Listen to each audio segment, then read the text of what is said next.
I'd like to offer a talk, a Dharma talk, and some Dharma reflections around the theme of our retreat. And, this time of year, around the new year, sometimes people make resolutions. I don't know. Anybody in here still doing that? Or have you lived long enough to recognize that the research actually shows that only 8% of people actually achieve their New Year's resolutions? So if it's something you've struggled with, you're in good company. And what I really like about our tradition, we have something called like aditana, or a kind of resolve or determination in our practice. And so that's there, and there's a time for that. You've all got some aditana, some sense of resolve to be determined to spend a whole weekend here practicing. If you didn't have aditana, then you wouldn't be able to get through, the silent sitting periods or a weekend like this. So there's some kind of, that's that can be like a resolution. I'm going to come here, I'm going to show up. So that's that determination or sense of resolve, which we do need in our practice. But, here on this retreat, we're looking at intention. Intention is different than a resolution because it's more like it's a wish or it's an aspiration. It comes from inside of us, deep in the chitta, you could say, the heart mind. And it's not outcome oriented in the same way. I think that's very helpful for us because, Pema Chodron has a beautiful phrase where she talks about self-improvement as a kind of subtle aggression against ourselves, against who we really are. And sometimes as practitioners, as meditators, we can also get in that neighborhood. We're making our meditation a project. We're relating to ourselves as a project or something that, needs fixing. And we can feel that in ourselves. If we get too far out of balance with kind of pushing ourselves in our practice or getting busy, with this kind of um, subtle aggression. And then that phrase, a sense of subtle aggression against who we really are. That phrase has always gotten my attention. Who we really are. Well, what does that mean? Who are we really? And when we meditate, we see the flow, the changing flow and stream of phenomena that we often take to be me and mine. We take to be a self. And, that flow of phenomena is very here and now. We can know it here and now. There's a phrase where we say the Dharma is here and now. The phrase is e passago, come and see for yourself. It's here, it's now. And if we bring mindfulness to what's happening, we can know it. Any given moment can be a Dharma doorway into the truth of things as they actually are, here and now.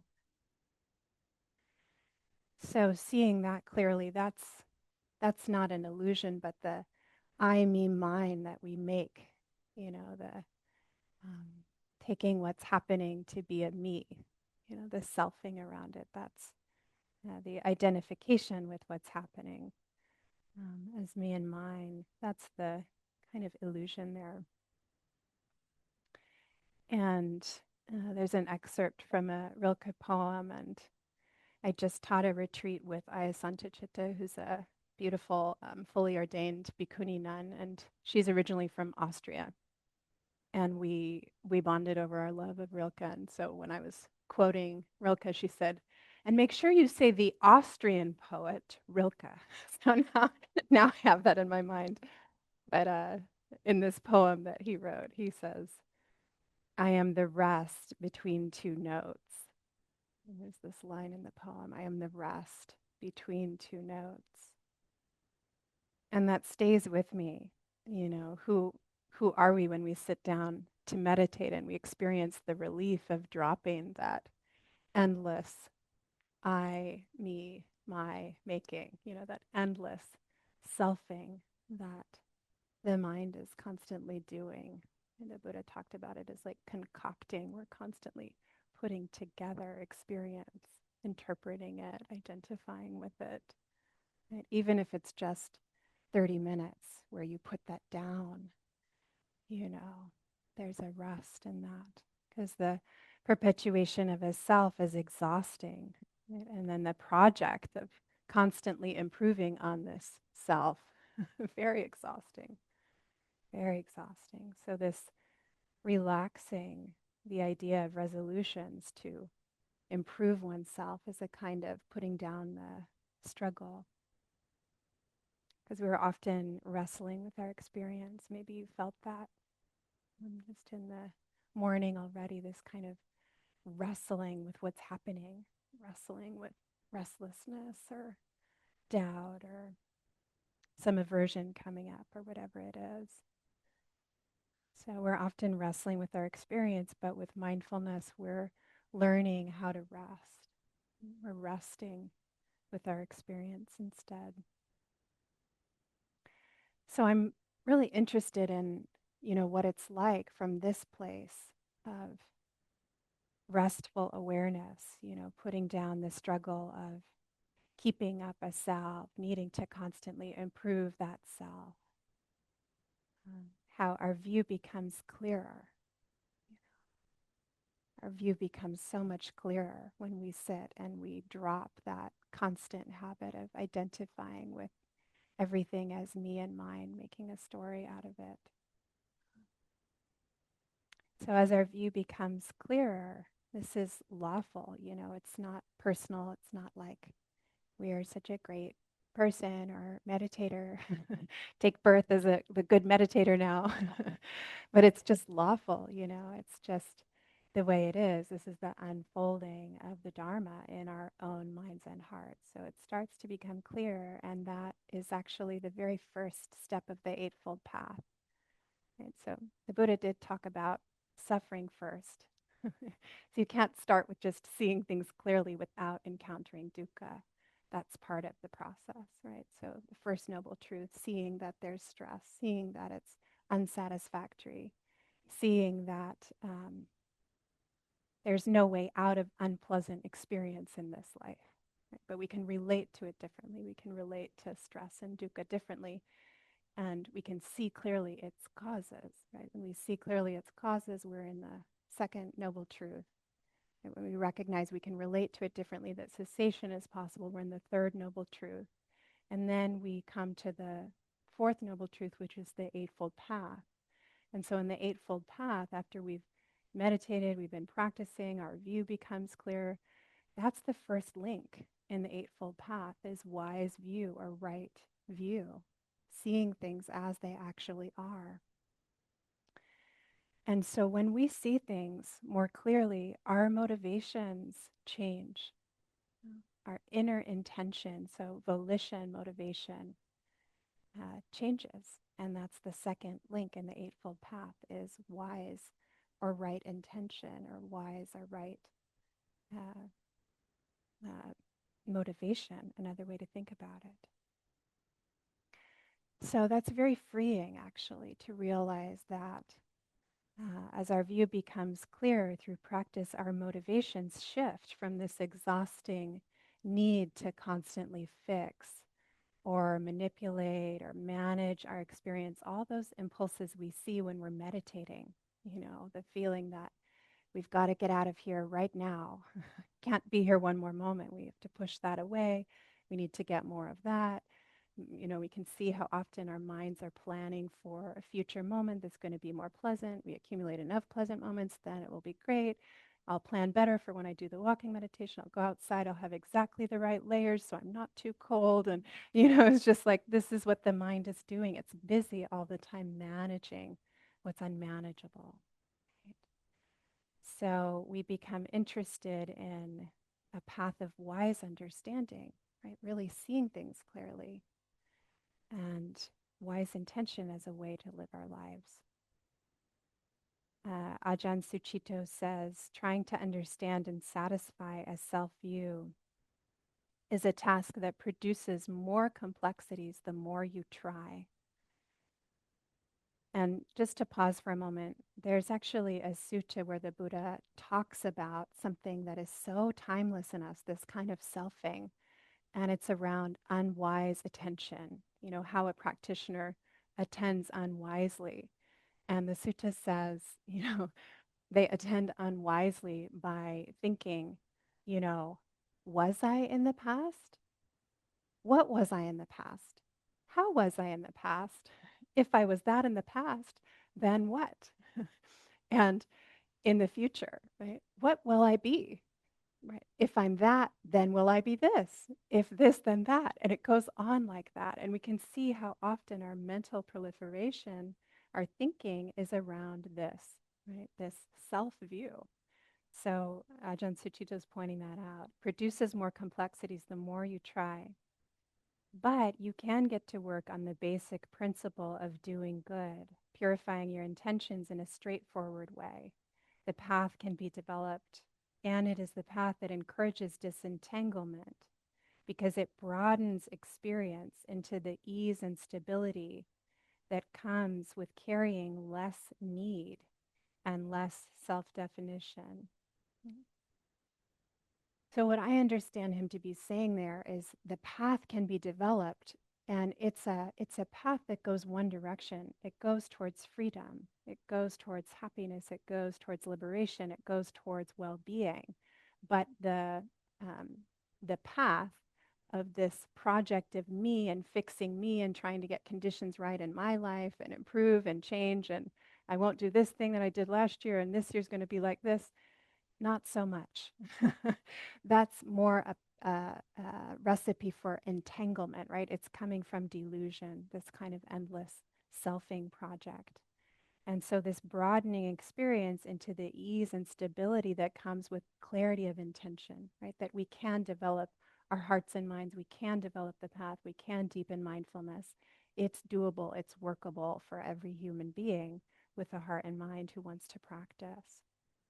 Right? So, what is the balance? The Buddha talked about the middle way. We need to learn, how to embrace change and set wise intentions from a place of love and wisdom rather than aversion or discontent or endless self-improvement.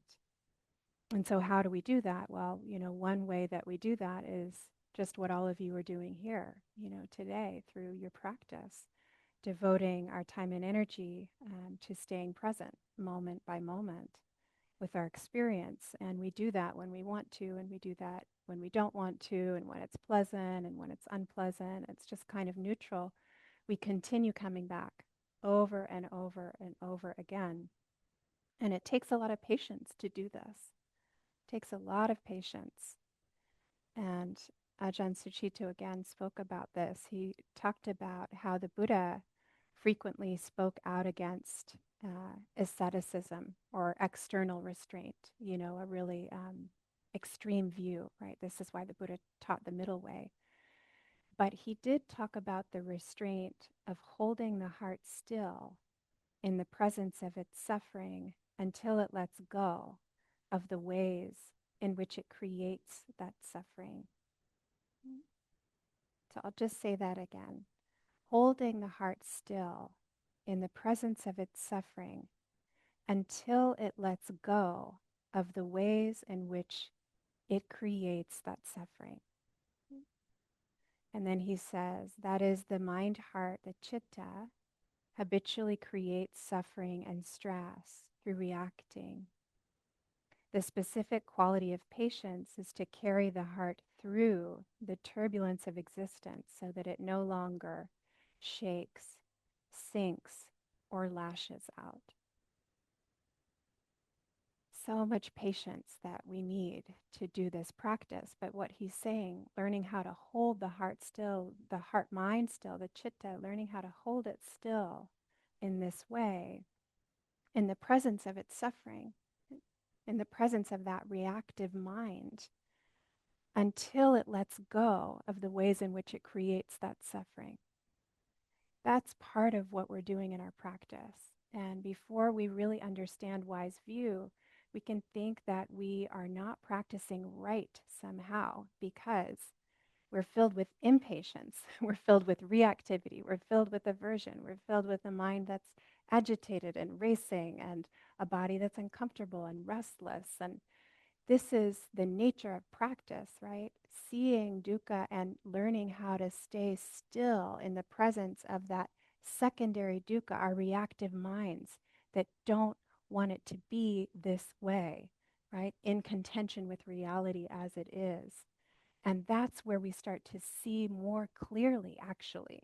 So we can get caught in the conditions of the restlessness and the hindrances, and we can identify with that experience as me and mine too. Oh, I'm not a good meditator.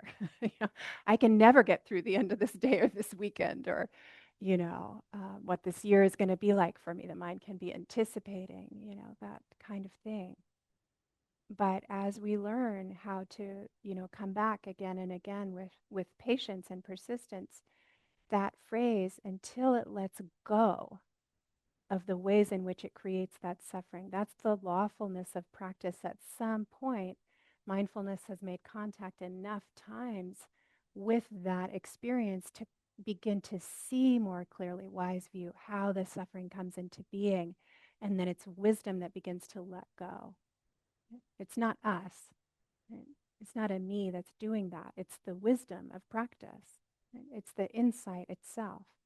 And once the heart mind has let go, it's natural that our motivation, our volition, our intentions change, right? Because we see, oh, that's just an endless self-improvement project. That's that subtle aggression. But you know what? I can see the value in compassion.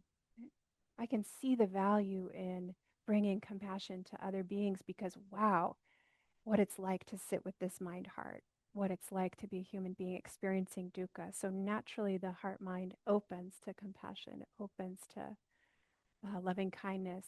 It sees the value of letting go, of where we're holding on, where craving is happening. So the Buddha's teachings are encouraging us to know our own hearts and minds for ourselves, to really look at cause and effect. We have to stay present with our experience long enough, though, to see cause and effect, to really see it, to honestly see what's there, to experience, the phenomena of wanting fully. When we're caught in wanting, we don't turn our hearts and minds around to look at the wanting itself, because where is our attention? It's on the object that we think we want. And this is that endless looping of kind of samsara, because what happens, right? We get that thing at some point. Maybe we get it, you know. Maybe, the mind heart is just like, can't wait for lunch, Some point lunch will come, and then what happens, right? We might be satisfied, feels good, the absence of the wanting or the hunger is gone. But really, what is the satisfaction? It's not lasting. It's actually the absence of the craving that is pleasant. Like putting that down, letting that go is pleasant, but it's momentary, right? Then it's replaced by something else we think we want. So it doesn't really matter, Joseph Goldstein has a phrase that's really pithy. He says, it does not matter to what you do not cling, right? Doesn't matter the object. Could be something very, very small. You just want lunch, like I'm saying. Everyone's getting hungry and hungrier as I use this example. I'm not trying to plant that seed, but or it could be something bigger. You really want that person in your life to do this so that finally you can have the kind of relationship you want with that person. You want this at your job, or, it's all this craving. So what the Buddha is saying is turn towards knowing the nature of the mind heart, understand that craving deeply, and we have to learn how to be still in the presence of the suffering, the turmoil of that. And eventually we actually learn how to do that. This heart and mind can learn how to stay mindful in the presence of that strong wave of craving or aversion or whatever it is so that we can know it. As we know it, it begins to let go on its own. So, one of the benefits of the silence is that it does allow the heart and mind to settle, just like if you have a glass that is filled with water and it's got some dirt in the water, some sand, and our usual minds, our habit minds, are just all stirred up all the time and it's swirling around. And when we practice like this, it begins to settle, right? Things settle enough and the water becomes clear. This is the nature of the mind. The mind can become clear like that and really see, so that we can start from where we are. So this is something that's important when we're looking at wise intention, planting seeds of wholesome intention, is that we start where we are. And this is really knowing, how is it right now? So mindfulness is just being with, things as they are, allowing things to be as they are.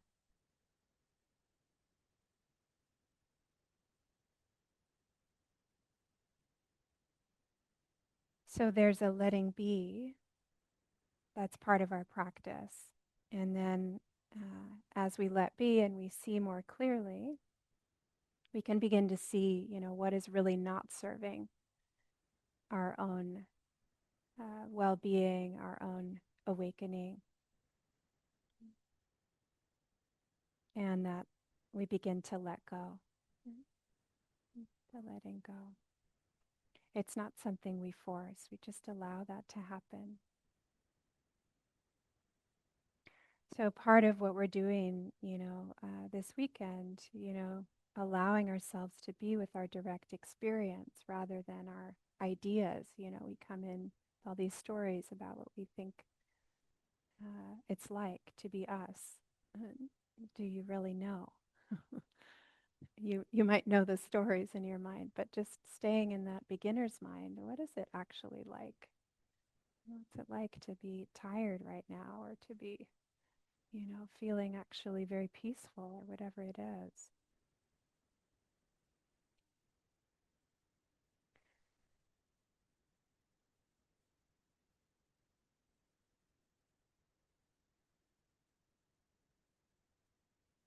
So as we practice with this, learning how to let go of craving, in one form or another, that letting go, it's like less rope burn. The holding on, right? And conditions are as they are. And so when we're really holding on tightly, more dukkha, right? More pain. So that letting go, less rope burn. And we're getting interested in, that sense of pervasive, underlying kind of unsatisfactoriness that's here.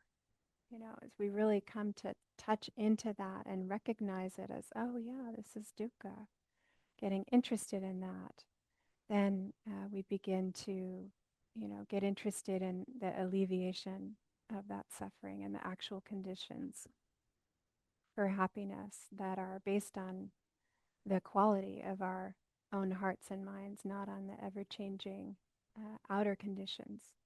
And so that's a very different kind of happiness. The Buddha was not known as the suffering one. He was known as the happy one because he came in contact with suffering. He came to understand its cause, its release, and the path, to this freedom and happiness. So that's what we're doing here with the wise intention. So we start where we are. We're willing to know things as they actually are. And then we're willing to begin that process of getting interested in dukkha and craving, the process of letting go, having the intention to let go. And then we get interested in what are the kind of seeds we want to plant? What do we actually want to cultivate from here now that we've made space? I really like, bless you, what the civil rights activist Howard Thurman has a really beautiful quote that I've sat with for a long time where he says, There is something in every one of you that waits and listens for the sound of the genuine in yourself. It is the only true guide you will ever have. So that's something in every one of us that waits. It's just waiting for the sound of the genuine. We know this, we can feel it, we can sense it when it's here. So we start to get in touch with that more. And then intention acts as a rudder in our practice. It guides us, if we notice that we're off course. So it's something we can always come back to. It's like, what's my intention? Coming back to centering in intention.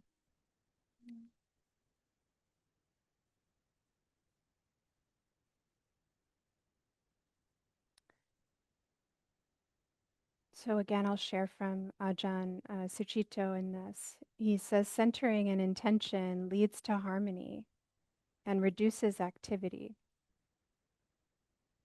A proportion of mental activity is unnecessary, unhelpful, and just a matter of ricochets and reactions, none of which feels very good. Anybody notice that during your meditation? Proportion of our mental activity is just the mind, right? We say like the mind secretes thoughts like the mouth secretes saliva. It's just right? None of which feels very good. So with Dhamma practice, the first aim is to firm up the quality of intention, to get grounded and clear the mind of superfluous activity. You learn where to look in order to assess your actions in your life. Where to look. Again, that's part of wise view. Where are we looking? How are we attending to what's happening so we can see clearly? So the first Dhamma accomplishment is that of turning the mind around from holding on to what it receives and attending to the roots of how it behaves. I'll say that again. Turning the mind around from holding on to what it receives and attending to the roots of how it behaves. That shift allows you to place a simple and direct question into the depths of your mind, heart, and nervous system. Is the state or view or program that I'm running taking me into suffering and stress or out of it? So, really simple way to look. We talk about what is onward leading. Onward leading just means it's leading away from entanglement and dukkha, right? And what is entangling? It's not onward leading, not the path, all that selfing that we were talking about, right? So where we place our attention matters. Where we place our attention matters. Whatever we, reflect upon repeatedly, to that which we pay attention to that does the heart and mind incline. This is what the Buddha taught. So where we're placing our attention again and again matters. So getting to know our minds, getting to know what's motivating us. And the three wise intentions the Buddha taught, I've named them, I've kind of woven them into the talk that I've offered, but I'll just name them again now, and then for tomorrow's talk, I'll talk a little more about them. So the three wise intentions the Buddha taught: renunciation or letting go, which we've been talking about, and that counteracts craving, of course. And, tomorrow I'll talk more about this. Sometimes we get confused around the teaching of letting go of craving or desire. There's also something called chanda, which is like wholesome desire. So there might be things that are important to you that, goals or things you want to manifest in your life that matter to you. There's something that you really care about. I don't mean manifestation in the New Age sense. I mean manifestation in the sense of this matters to me, and I'm working towards this in my life. It's not that we drop that, but it's that when we're practicing with wise view, we're centering an intention. So I'll talk more about that tomorrow. I'm just giving an overview for today. So counteracting craving. right? Not that kind of wholesome desire, but that kind of craving or sensual desire. These are like the three unwholesome roots. And then goodwill or metta, right, which is, of course, counteracting ill will, aversion, that tendency of mind, and then harmlessness or compassion, right, counteracting the sense of cruelty, the sense of harmfulness, that unwholesome seed in the mind. So those are the three that we cultivate, the traditional three places of practicing wise intention. So you can just pause for a moment here, and I think I'll stop there.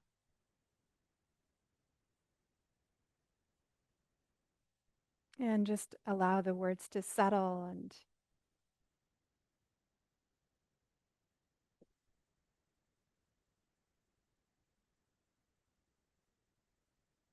maybe offer some context around what we're doing here, what we're up to when we meditate, when we really set our hearts and minds in the direction of the path of practice. And maybe you get interested in that teaching around clinging,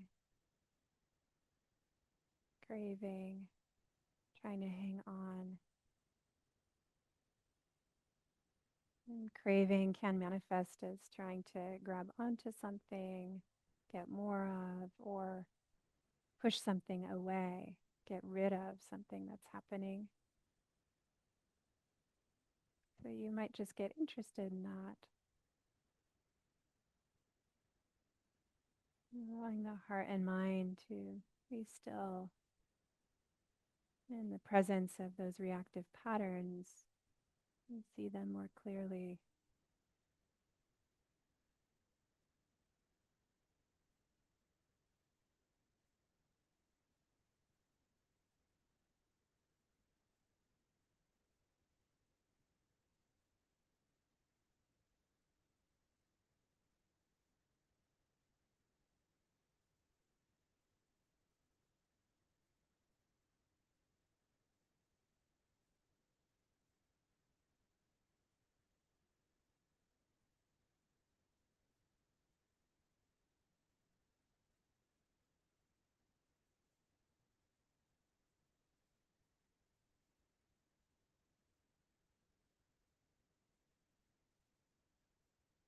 Well, thank you for your kind attention, and it is finally time for lunch. I'm just noticing my intention to share a lot in a short period of time, and just to pick up what we started yesterday around wise intention. I mentioned it's the second factor in the Noble Eightfold Path, so it follows from wise view or seeing clearly, wise understanding, which is the very first link. And that really deepens as we practice more. It deepens and comes alive in our own direct experience. So all of you practicing, here having a second full morning of practice, you're beginning to see more clearly. And our intention, may have even changed. Maybe you had a particular intention at the start of this retreat and you're noticing that you're just seeing a lot more clearly, what's happening in your own mind and heart, and you may have a different view around that. It's kind of like our Dharma eye has opened, we say. So our intentions might begin to come into alignment with our clearer seeing. Maybe initially you had more of those kinds of New Year's resolutions that we were talking about yesterday, thinking about the year and that you want to do more of X, whatever X is. Um, wanting to exercise more, wanting to meditate more, maybe. And then as you are deepening into your own practice, you might realize that actually what you're more interested in is cultivating more self-kindness or self-compassion, that's the real intention that's emerging. more patience with ourselves, or um, equanimity around a particular situation in our lives that we may have been busy, and it started the new year trying to fix. So thinking about intention as planting seeds. So we're uprooting the seeds of what's not so wholesome in the mind and planting seeds of wholesome. So unwholesome being, greed and aversion and delusion, all the different ways that shows up for us. And then cultivating, non-greed or letting go, as we talked about, generosity or non-aversion, non-ill will, loving kindness, goodwill, non-delusion. We want to cultivate wisdom, clear seeing, right? Non-cruelty, compassion. And then there may be other qualities that you recognize are, really qualities that you value deeply, that you want to manifest inwardly or outwardly in your life. So we can, have these bigger intentions for our practice, and then we're also learning how to check in, before taking action in our daily life. And I mentioned yesterday karma as being cause and effect, but karma is also related to volition, this wise intention. So it's action that's taken deliberately. Some of our actions are deliberate, but they're not conscious. They're not mindful. We're taking an action and then we realize, for example, like we can't pause and slow down every single time we have to drive home. At some point, we go on autopilot from work. It's not like, oh, well, how do I put the key in? Let me, no, we have to have autopilot, right? But then there are some actions in our lives that it's skillful to pause, right? To actually slow down and check in. What is my intention before acting? All right. So with karma, everything rests on the tip of motivation or intention. So different if we're doing walking meditation and, we step on an insect and we don't realize that, we don't intend it. Different than intentionally killing or harming living beings. Very different in terms of karma, right? So karma has to do with volition, action with volition. What is our motivation behind any action? And as I'm naming this, we can all see the countless ways that harmful volition is manifesting, right, in our world. The seeds of greed and aversion and delusion that are coming to fruition, and unskillful actions that are causing a lot of suffering. And so that's, why it's quite powerful what we're doing, because it's not really separate from what we're seeing in the world. If we learn to work with and train our own minds, we begin to have more choice. How do we want to participate in the unfolding of our lives? So we do have some measure of choice. We do, especially when mindfulness is present. So before a conversation, before a meeting at work, when you wake up in the morning, these are all times to pause and check in. What is my intention? So the Buddha's instructions, very, very simple. Before we're taking an action, pausing and reflecting, what's our intention? As we imagine taking that action, that we can be mindful, how does it feel? And then during the action, what is it like? Right? Okay, so we have decided to do this. We know our intention, our motivation, whether this is a small choice, a conversation you have to have, or the meeting at work, or it's a bigger decision in your life. How does it feel? And then while you're taking the action, what is it like? And mindfulness helps us know, does it feel wholesome? Does it feel onward leading? Is it coming from generosity or wisdom or goodwill or compassion? Or can we feel in the moment the kind of contraction or the ouch, or the that it's coming from not such a skillful place?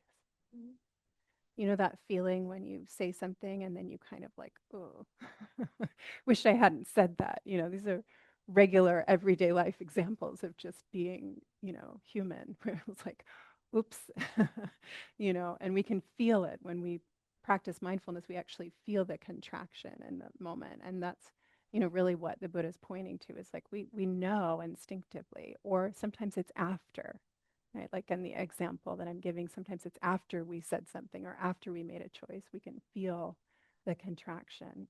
Or we can feel the sense of, yeah, that really was skillful.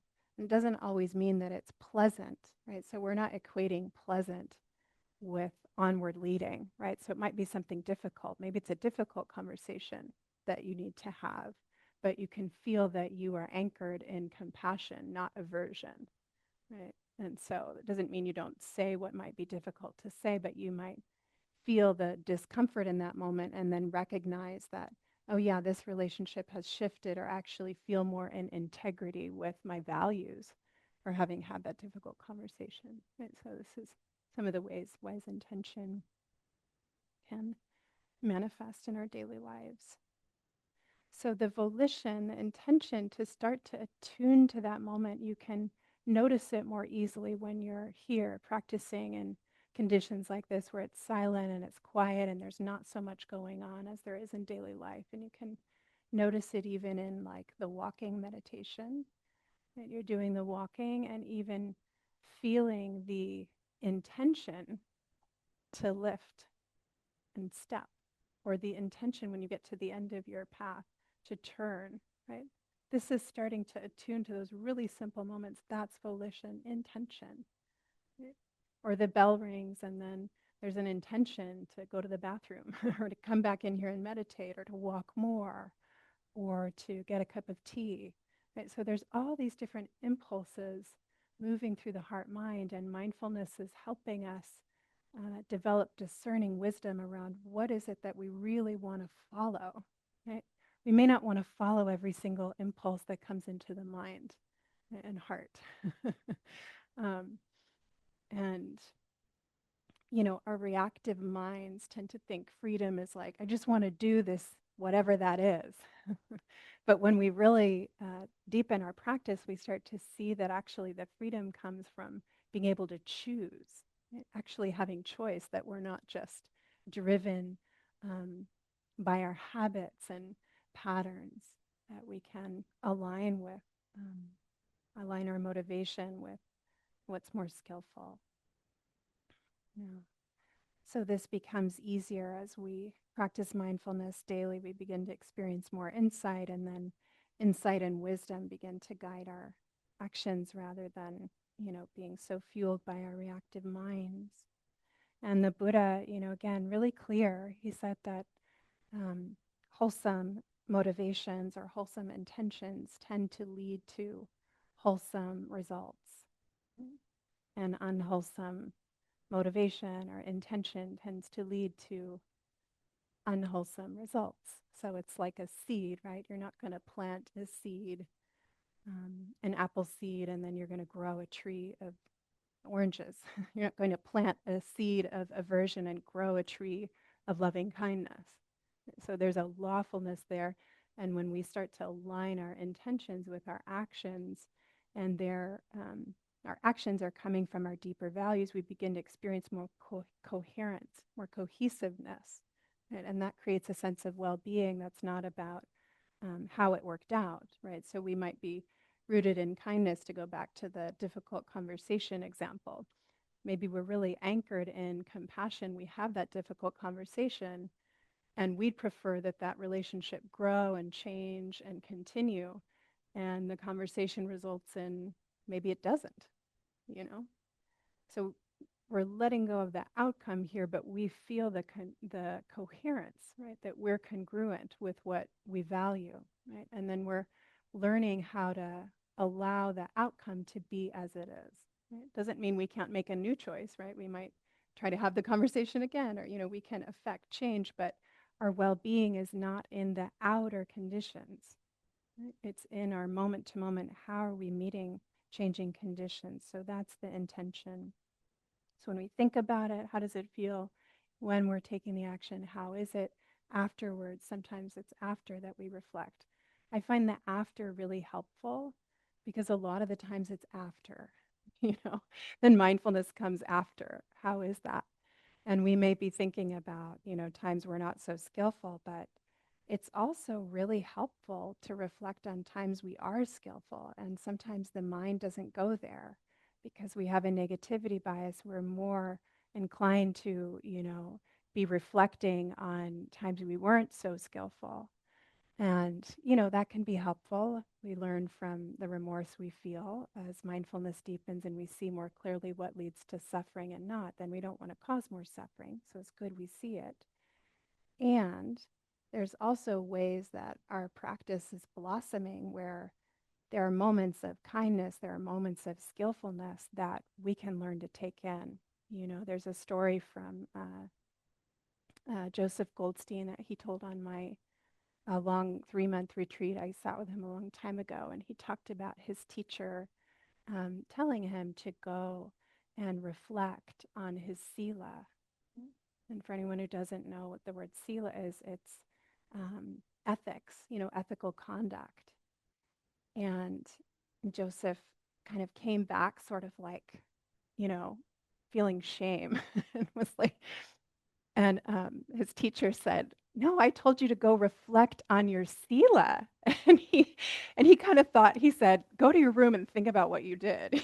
Like he heard it as like, "Oh, I need to think about all the times I wasn't skillful." And that's really not the same as reflecting skillfully, and experiencing remorse. That's sometimes we get caught in this negativity bias that brings up shame for us, and that's not so helpful. And it actually brightens the mind. That's why his teacher told him, go reflect on your sila.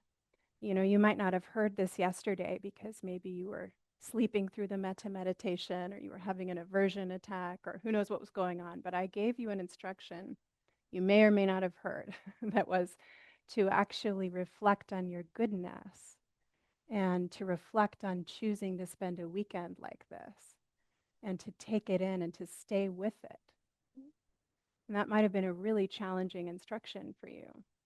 But that's part of wise intention too, is that we actually do reflect, right? This is skillful, this is wholesome. If we're taking actions that are skillful and wholesome and we're moving towards greater freedom and we're not allowing ourselves to receive the benefit in real time because the negativity bias is keeping our minds going back to where we think we're still falling short, we're not letting our practice nourish us. So we want to take in the goodness. Right? That's part of our practice too, is taking in the goodness. And it's part of balancing our view. Right? If we can touch into our own goodness, we can open to that in other beings. Right? If we can open to that in other beings, we can keep a balanced view. Right? Seeing the skillful and the unskillful together, because until we're, fully enlightened and awakened like the Buddha, we're going to be mixed motives and mixed results. So when we talk about wise intention, right, mixed motives, mixed results. Sometimes it's kindness that's motivating us and generosity, and something else is mixed in there, and that's natural. Right?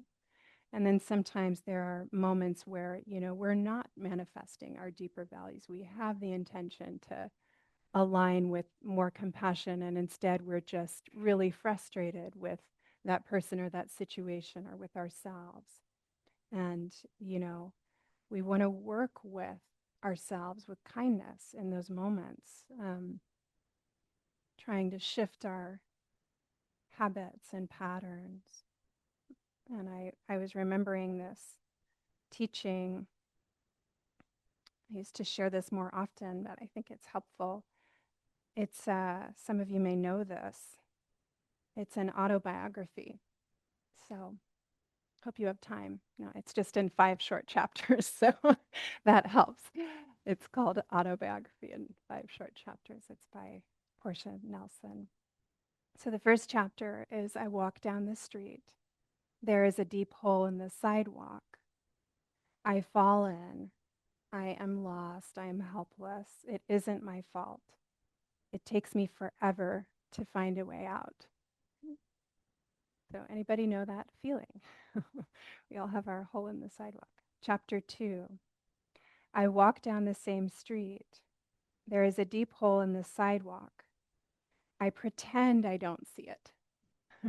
So slight shift.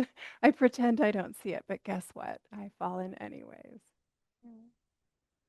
I can't believe I'm in the same place, but it isn't my fault.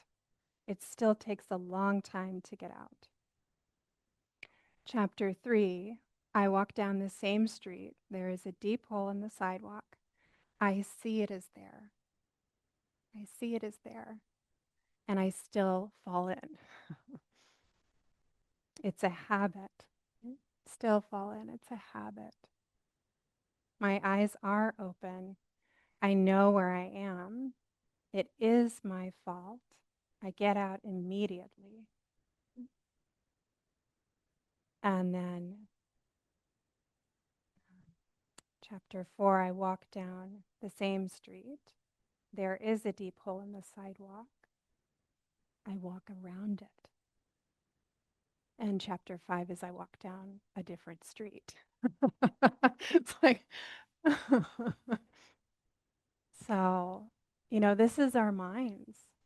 Like our minds have their conditioning, and we're going to fall in that same hole, and it's not our fault until we reach a point where mindfulness, deepens and we really see like, oh yeah, I'm here again and I know where I am. And I don't know about that language, it's my fault. I would maybe shift it's my responsibility. Right? Like this is something I can have choice around. Mm, so- And then eventually starting to see that there's a whole other street. These are like new neural pathways that we begin to develop. Mm. It's like, oh, I don't have to go down that same familiar pathway. Mm. Because what happens there is, when we're falling in the hole again and again, and that identification I was talking about yesterday as I, me, mine, that's where this shame comes up. Oh, this shouldn't be happening. Something's wrong with me that I fell in the hole. And this is where, we watch ourselves pick up those old habits again. So you all know what your hole in the sidewalk is when I'm sharing that. Yeah. And then this is where we want to practice self-compassion in those moments. Mhm. Starting over, not taking personally our habits, our patterns of mind. And we want to be aware of the shame that can come up in those moments of difficulty. And it's really important to name it, especially, the finding the balance of really offering um, the Buddha's teachings in a way that are not watered down, and yet they can land sometimes, right, in a place in us where we feel that shame. Like, oh, the Buddha is saying to cultivate boundless compassion, and I'm just feeling self loathing. What's wrong with me that I can't open to metta, or whatever it is. So, just to bring some mindfulness to the way that shame comes up. So, shame is this kind of selfing around, when we struggle, when we're suffering, when we fall into the hole, whatever that is. And there's 5 parts to this. That this is from Kristen Neff and Chris Germer, and I've shared this with many students, and it's been so helpful. So they describe it this way. So it happens in 5 parts. Again, we've got lots of fives today. But the first part is that we're experiencing something difficult. We're in that hole. There's some form of suffering or dukkha, like we were talking about yesterday. And the first reaction that we have is, I don't like this feeling, right? Don't like it. Right? Um, the second part of this is we shift to, I don't want this feeling. So first we don't like it. Now I don't want this feeling, the second part. And then it shifts to, I shouldn't have this feeling. I shouldn't have this feeling. And then something's wrong with me for having this feeling. And then the fifth is, I'm bad. So do you see, we go from this feels bad to I'm bad. So those are 5 different steps there of like, really what's being added is more and more identification. with the universal experience of dukkha. So we go from this feels bad. And if we don't have that right view of, oh, this is the nature of being human, and the mindfulness and the compassion there, and the kindness to investigate that, right, to get to know it so we can disentangle, then the shame spiral can come up. Right? So going from this feels bad, I don't like this feeling. That's the aversion. That's the second arrow in the traditional Buddhist psychology, right? Second arrow is, first arrow is we're suffering, this hurts, the body's in pain today or some emotional pain coming up for you. And then the second arrow is the one we shoot into ourselves. And that's what is being outlined here. I don't like this feeling. Uh, I shouldn't be having this feeling. Something's wrong with me for having this feeling. I'm bad, right? So we go from this feels bad to I'm bad. So unhooking from that habit and pattern, it's helpful just to see it mapped out, right? To understand, like, oh, yeah, all beings experience shame, right? And the thing about shame is it feels blameworthy, right? It feels like isolation, something's wrong with me. But the irony is that it actually connects us with all human beings. And this is the thing about dukkha. In our culture, we don't talk about suffering. There's often this kind of idea that something's wrong with us when we're suffering. But it's the most natural thing in the world that we go through difficulty. Right? And we do have a way of working with it without collapsing under it. That's what the Buddha is teaching, that we can actually bear it mindfully. We can come into a wise relationship with it. And to do that, we have to unhook from that pattern of collapsing into a kind of something is wrong with me. Practicing self-compassion, moving from feeling frozen. Shame also has this way of kind of freezing us. We feel stuck. Right? So moving from that freeze into more responsive mind, choosing what we care about in those moments.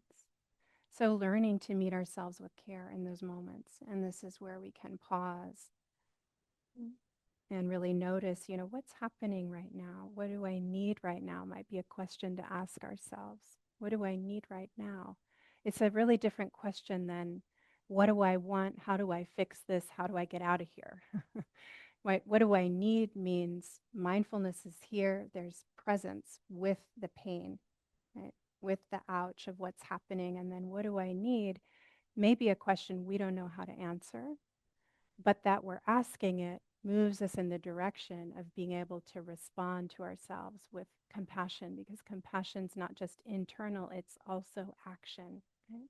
So that's us with ourselves. And then again, the implications for also how we move out into the world, which is anukampa, compassionate action, compassionate activity. Right?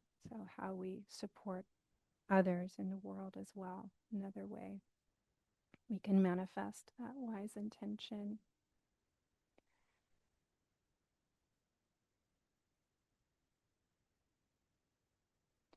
So, something to be aware of as you're reflecting on, what um, what is your intention for the year? Or maybe there's a question that you're holding, you know, a big question in your life. And um, as we explore that, it can be scary.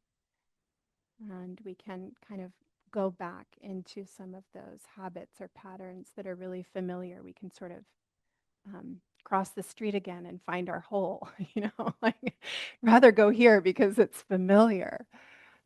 Like the poem said, when we're stepping out into the unknown, there is, along with the, maybe excitement, that little nagging of dread, right? And so this being willing to be compassionate with ourselves when our old habits or patterns come back. And, to move towards that unknown, to move towards our deeper intentions.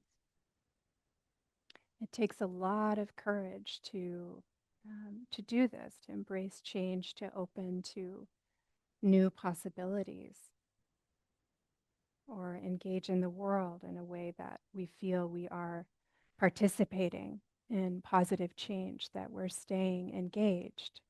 It's challenging, that we can hold the center, that we're not waiting for somebody else to do that, mm, that we do that in our own way, you aligning with what we value and holding that.